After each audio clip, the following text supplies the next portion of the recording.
જય માતાજી, જય શ્રી કૃષ્ણ, જય શ્રી રામ મિત્રો. હું આવી ગયો છું તમારી સમક્ષ એક નવો વિડીયો લઈને, જેનો ટૉપિક છે કે શું તમે જાણો છો કે ગિરગિટ કાચિંડો જે આવે તે ભીષ્મ પિતાના મૃત્યુનું કારણ બન્યા હતા.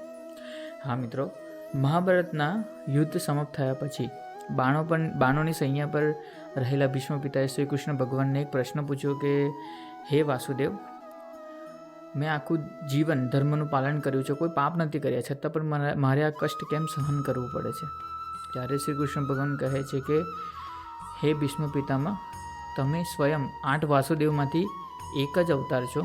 તમે કેટલાય જન્મ રાજઘરાનાઓમાં એઝ અ મનુષ્ય તમે અવતાર લીધો છે.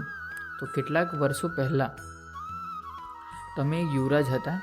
જ્યારે તમે યુવરાજ હતા ત્યારે તમે જંગલમાં શિકાર કરવા માટે નીકળ્યા હતા. ત્યારે તમારા ઘોડાની આગળ એક કાચિંડો આવી જાય છે, એટલે કે ગિરગિટ આવી જાય છે.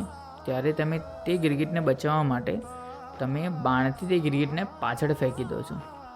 પરંતુ તે ગિરગિટ જે છે તે એક કાંટાળા વૃક્ષમાં ફસાઈ જાય છે.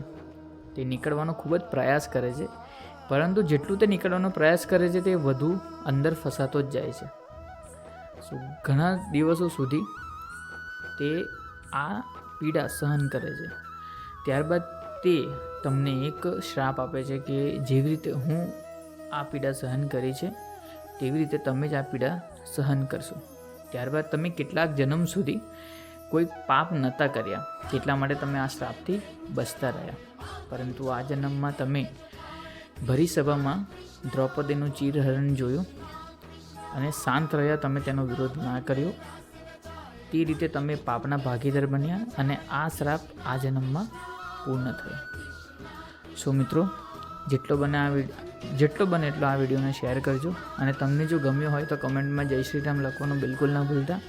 જય માતાજી, જય શ્રી કૃષ્ણ, જય શ્રી રામ.